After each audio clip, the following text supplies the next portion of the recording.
Not great. Put that down.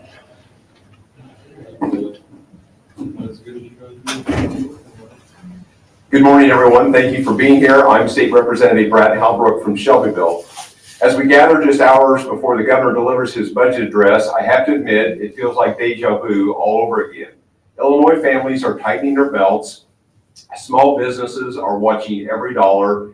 Farmers are dealing with rising input costs. But here in Springfield, the conversation sounds very familiar.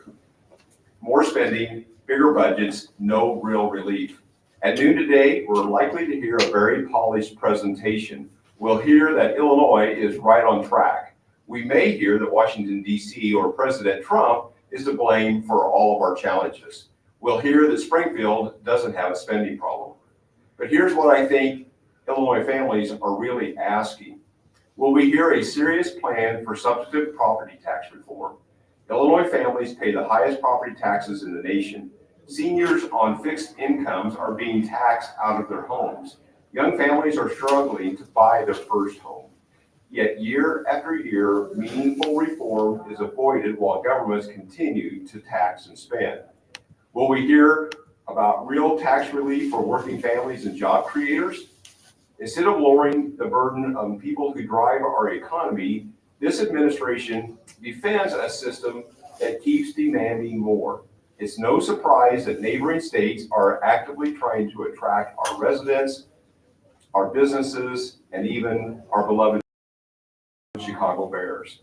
Will we hear a commitment to real spending discipline? It does not have a revenue problem, it has a spending problem. Until we prioritize core services and eliminate waste, taxpayers will continue to feel squeezed. Will we hear transparency regarding reports that companies connected to the governor's blind trust have received billions in state-funded contracts?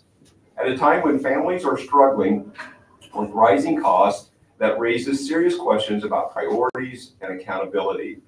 The people of Illinois deserve more than talking points. They deserve an honest assessment of where we stand and a real plan to change course. We stand ready to work on a budget that reins in spending, delivers property tax relief, lowers the tax burden, and creates an environment where businesses grow and families thrive. And yes, a budget that isn't unveiled in the last few hours of session at 3 a.m. It's time to break the cycle. Illinois deserves better than another year of Groundhog Day budgeting. With that, I would like to bring up Leader Adam Eber. Thank you. Thank you, folks. Good morning. My name is Adam Eber. I'm a state representative for the 102nd District in Southeast Illinois. J.B. Pritzker has increased state spending by $16.6 billion since he took office in January of 2019. While we don't know the specifics yet of this budget proposal or what the final budget will be, again, as Brad said, at 3 a.m. possibly, one thing is for certain, the Democrats are going to raise taxes and increase the budget even further. Let's put these numbers into perspective. When Governor Pritzker took office in 2019, the average employee salary was $68,213. Today, the average employee salary is $54,409. That is a 21% decrease when Pritzker took office. State spending has increased by a whopping 51% state spending. We have a $55 billion budget since Governor Pritzker took office, when wages have decreased by 21%. The math is unsustainable. And it's not just state spending that's gone up, but taxes have gone up too. We're now the number one state for the highest property taxes in the country during the tenure of Governor J.B. Pritzker. Our gas tax is the third highest in the country. It is more than doubled under J.B. Pritzker's administration. And Illinois has the highest effective state and local taxes in the country. No wonder people are leaving. It's not just taxes that have gone up. The average utility bill in 2019, the year Governor Pritzker took office, was $283.59. Today, the average utility bill is $527. This is an 83% increase in utility bills, and it far outpaces the rate of inflation. Clearly, Governor Pritzker's inept energy policies have a direct factor in everybody's bottom line and pocketbook at home. Governor Pritzker's speech today should be a formal apology to the people of the state of Illinois for his terrible record and his terrible policies. He is making life harder for the average Illinoisan while spending our state into bankruptcy. We need real reform. We must repeal CEJA, the Climate and Equitable Jobs Act, and return some sanity to our energy policies to get these prices down for working class families. In short, we need a governor to stop pretending he is a serious candidate for president, which he is not, and focus on real issues facing Illinois residents. It's time to get serious about the challenges facing this state. Governor Pritzker has no idea what it's like to work for a living. He has no idea what it's like to turn down the heat in the middle of winter and try to save a couple of dollars. No idea what it's like to drive a car with 200,000 miles and the check engine light on and wonder if he has the money to fix it or pay for his kid's baseball camp. No idea what it's like to move money around just to make a mortgage payment. No idea what it's like to walk into an Aldi, Walmart, or Costco and have sticker shock from high grocery bills. No idea what it's like to work a dead-end job, put your head down and get it done, just for your family to give them a better life. And he has no idea what it's like to come from nothing, build a business, just to have it stripped away by people like him. These are working people's problems, and he is out-of-touch billionaire, and he will not be the next president of the United States. Folks, I want to introduce Senator Chesney. Thank you, Adam. My name is Andrew Chesney. I represent all our parts of 7 counties in Northwest Illinois. As my colleagues have alluded to this morning, there's nothing I would bet more on today than the odds that our Oval Office wannabe, J.B. Pritzker, will refer to President Trump far more times than he will refer to lowering taxes and the cost for working families. Last year, he called Republican voters Nazis and has repeatedly called for peace to be disturbed. While we're not sure how he plans to top that today, we are sure that his high-dollar speechwriters will come up with something.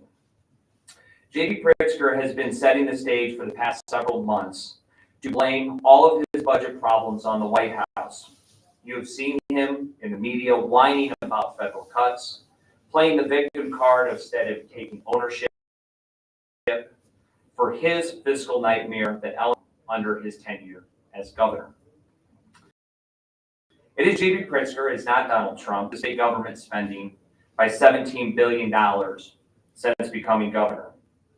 It is J.B. Pritzker, it is not Donald Trump, who is responsible for spending billions and billions of dollars on illegal immigrants. It is J.B. Pritzker, not Donald Trump, that chose to use COVID relief dollars to create new programs rather than paying down debt. It is also J.B. Pritzker, not Donald Trump, who is responsible for Illinois' population decline as both taxpayers and businesses continue to flee our state, driving up the tax burden for those of us left. It is J.B. Pritzker, it is not Donald Trump, who raised the gas tax, gave taxpayer-funded health care to transgenders and illegal immigrants, paid for taxpayer-funded abortions, and killed school choice tax credit programs. And now it is J.B. Pritzker and his radical leftists who want to raise income taxes on those people that can easily move, while he holds all of his money conveniently in the Grand Cayman Islands.